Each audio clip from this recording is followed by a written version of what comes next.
IPL 2025లో భాగంగా ముంబైలోని Wankhede stadium వేదికగా ముంబై ఇండియన్స్, ఢిల్లీ క్యాపిటల్స్ జట్ల మధ్య 63వ ఐపీఎల్ మ్యాచ్ జరగనుంది. ప్రస్తుతం పాయింట్స్ టేబుల్ ప్రకారం ముంబై జట్టు 14 పాయింట్స్తో 4వ స్థానంలో ఉండగా 13 పాయింట్స్తో ఢిల్లీ జట్టు 5వ స్థానంలో ఉంది. ఇప్పటికే ప్లే ఆఫ్స్ రేస్కు గుజరాత్, బెంగళూరు, పంజాబ్ జట్లు చేరిపోయాయి. ఇక లక్నో కూడా ఓడిపోవడంతో 4వ స్థానం కోసం ముంబై, ఢిల్లీ జట్టు మాత్రమే పోటీ పడుతున్నాయి. ఈ మ్యాచ్లో ఢిల్లీ ఓడిపోయి ముంబై గెలిస్తే ఢిల్లీ ఇంటికి, ముంబై జట్టు ప్లే ఆఫ్స్కు చేరిపోతుంది. కాబట్టి ఢిల్లీ జట్టుకు ఈ మ్యాచ్లో చావో రేవో లాంటిది అని చెప్పొచ్చు. ఇటువంటి పరిస్థితుల్లో ఢిల్లీ జట్టు గెలిస్తే 4వ స్థానం ప్లే ఆఫ్స్ రేస్ ఉత్కంఠగా మారుతుంది. అప్పుడు 4వ స్థానం కోసం మళ్లీ ముంబై, ఢిల్లీ జట్లు పోటీ పడాల్సి ఉంటుంది. అప్పుడు పంజాబ్ చేతిలో ఈ రెండు జట్ల తలరాత ఉంటుంది. ఎందుకంటే ముంబై, ఢిల్లీ జట్లు వారి చివరి మ్యాచ్లో పంజాబ్తో తలపడబోతున్నాయి. పంజాబ్పై ఏ జట్టు గెలుస్తుందో ఆ జట్టు ప్లే ఆఫ్స్కి చేరుతుంది. మొన్న ఆదివారం మ్యాచ్లో కూడా ఢిల్లీ గెలిచి ఉంటే బెంగళూరు, గుజరాత్, పంజాబ్ జట్లు ప్లే ఆఫ్స్కి వెళ్లి ఉండేవి కాదు. ఆ రోజు ఒక గోల్డెన్ ఛాన్స్ను ఢిల్లీ మిస్ చేసింది.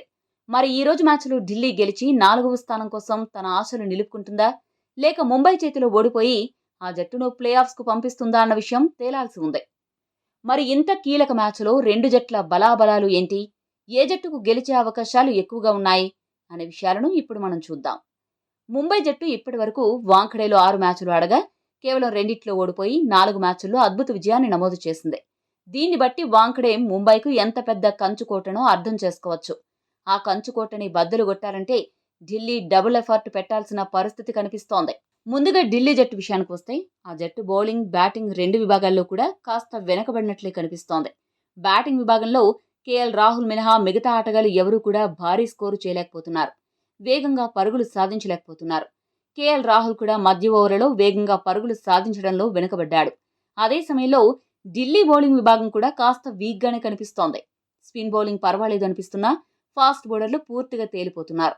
గత కొన్ని మ్యాచ్లుగా ఢిల్లీ జట్టులోని అన్ని విభాగాలు కాస్త గాడి తప్పినట్లు అనిపిస్తోంది. ఇలా ఈ కారణాలన్నింటి చేత ఢిల్లీ జట్టు వరుసగా ఓటమి పాలవుతోంది. వికెట్లు చాలా ఉన్నా కూడా ఢిల్లీ బ్యాటర్లు ఎందుకు మధ్య ఓవర్లలో వేగంగా బ్యాటింగ్ చేయరో ఎవరికీ అంతుపట్టదు. ఆ తప్పును సరిచేసుకుని వికెట్లను ఆరంభంలో కాపాడుకుని మధ్య ఓవర్లలో వికెట్టు పోయినా పర్వాలేదని హిట్టింగ్ చేసే ప్లాన్తో ముందుకు వస్తేనే ముంబైపై ఢిల్లీ గెలవగలదు. అదే సమయంలో దుష్మన్ చమీరాను పక్కన పెట్టి అతడి స్థానంలో ముఖేష్ కుమార్ను జట్టులోకి తీసుకోవడం చాలా ఉత్తమం. వీలైతే డూప్లెసిస్ను కూడా పక్కన పెట్టేసి కరుణ్ నాయర్ను జట్టులోకి తీసుకోవాలి. ఈ మార్పులు చేస్తేనే ఢిల్లీ గెలుస్తుంది, ప్లే ఆఫ్స్ రేసులో నిలుస్తుంది. లేదంటే లీగ్ స్టేజ్లోనే నిష్క్రమిస్తుంది. ఇక ముంబై జట్టు విషయానికి వస్తే అన్ని విభాగాల్లో కూడా ఆ జట్టు అద్భుతంగా రాణిస్తోంది. ముంబై బ్యాటింగ్ ఆర్డర్ చాలా పటిష్టంగా ఉంది. అదే సమయంలో స్పిన్ బౌలింగ్, ఫాస్ట్ బౌలింగ్ విభాగాల్లో కూడా ఆ జట్టు బౌలర్లు అద్భుతంగా రాణిస్తున్నారు. ముఖ్యంగా ఆరంభ ఓవర్లు, డెత్ ఓవర్లలో బుమ్రా, ట్రెంట్ బౌల్ట్ ఇద్దరు అసాధారణ బౌలింగ్తో ప్రత్యర్థులకు చెమటలు పట్టిస్తున్నారు. దీనికి తోడు రోహిత్, రికెల్టన్, విల్జాక్స్, సూర్య దూకుడుగా ఆడుతూ దుమ్ము దులిపేస్తున్నారు. ఇక చివర్లో కార్బిన్ బాష్, నమన్ ధీర్ మెరుపులు ముంబైకి బాగా కలిసొస్తోంది. కాకపోతే తిలక్ వర్మ, హార్దిక్ పాండ్యా ఇద్దరూ మాత్రం కాస్త అవుట్ ఆఫ్ ఫామ్లో కనిపిస్తున్నారు. ఒక్క లోపం మినహా మిగతా ముంబై జట్టంతా అద్భుతంగా కనిపిస్తోంది.